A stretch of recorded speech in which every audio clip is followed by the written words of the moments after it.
Welcome back everyone. Today I will show you how to obtain one of the most powerful weapons for Act 1 in Baldurs Gate 3. The Everburn Blade is a guaranteed drop from Zulk, the commander of the forces attacking the Mind Flayer ship at the very beginning of Baldurs Gate 3. In addition to the fire damage bonus on successful swings for any character utilizing this sword, this weapon has a damage range of 6 to 19. It is going to be difficult to find any weapons in the game that are better than the Everburn Blade as you explore Act 1. By the way, if you still can't decide which class to choose in Baldurs Gate 3, I just recently posted a video where I ranked every class from best to worst. Use the link at the top of the screen right now if you want to check it out. Real quick guys, I do want to take a second to talk about today's sponsor, War Thunder. I highly recommend checking out this top military action free-to-play multiplayer game available on PC, Xbox, PlayStation, and also Mac. A major update called La Royale was recently released and includes a whole French fleet led by the battleship Paris,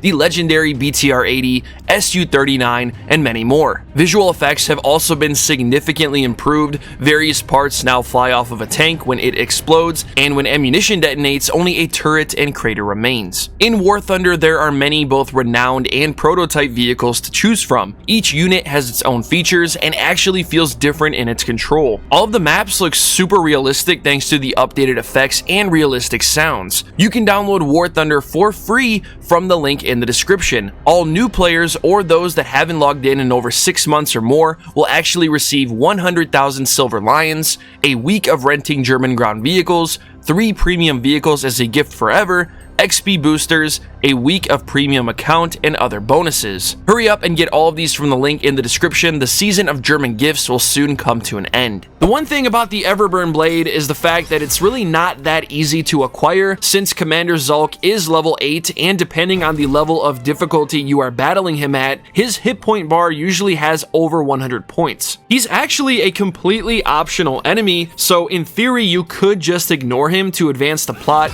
and leave the ship. You have 15 turns, which by the way is definitely more than enough time to defeat him, to go to the controls, and then leave the ship. Since Zulk will always focus the Mind Flayer as long as the Mind Flayer stays alive, at least on balanced difficulty and lower, it's more than possible for you to obtain this weapon. Since Commander Zulk primarily focuses on the Mind Flayer, your best bet is to keep the Mind Flayer alive and attack Commander Zulk when he is distracted. The main issue really is time. The Mind Flayer ship will crash and all of the people on board will perish if players do not get to the transponder within 15 turns. When there is only 8 to 9 turns left on the counter, 2 additional enemies will arrive to support Commander Zulk, further complicating the situation. I highly recommend joining forces with as many companions as you can find on the ship. You have Liezel, which is a tank DPS companion that will bring much needed DPS to your team, and then you also have Shadowheart. For Shadowheart, you actually need to free her from the Mind Flayer pod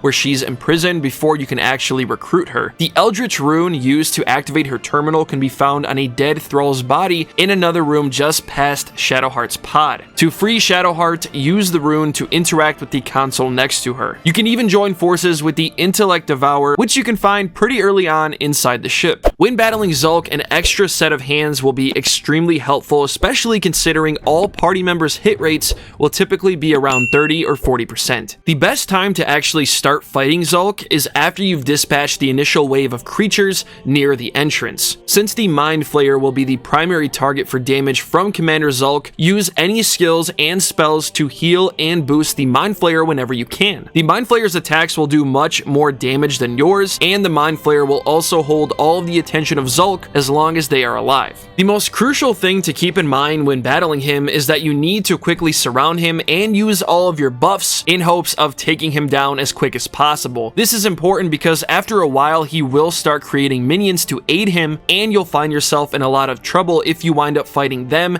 and Zulk at the same time. Continuously saving the game after each effective turn is a great strategy to get an early victory over Commander Zulk. Save the game right away if the Mind Flayer receives a critical strike, or if any other party member makes a powerful attack. If later things go wrong, you can just reload and try again. The degree of difficulty you set the game at will likely have a huge impact on how well this encounter goes for you. It goes without saying that you can complete the Explorer and Balance levels, but the hardest difficulty demands not just sound strategy, but also a lot of luck with your attack rolls. Zulk has a massive 195 HP at the hardest difficulty, making it very hard to bring him down with only a 30 to 40 range. That is it for today's video, everyone. Best of luck to you. This is an amazing weapon. I highly recommend getting it if you can. Like I mentioned earlier, don't forget to check out my previous video where I ranked every Baldur's Gate 3 class from best to worst. I really appreciate everyone's support on the channel. I hope you all are enjoying Baldur's Gate 3 as much as I am. If you want to see more Baldur's Gate 3 guides, make sure you subscribe to the channel, and don't forget to turn on those bell notifications so you are notified every time I drop a new video.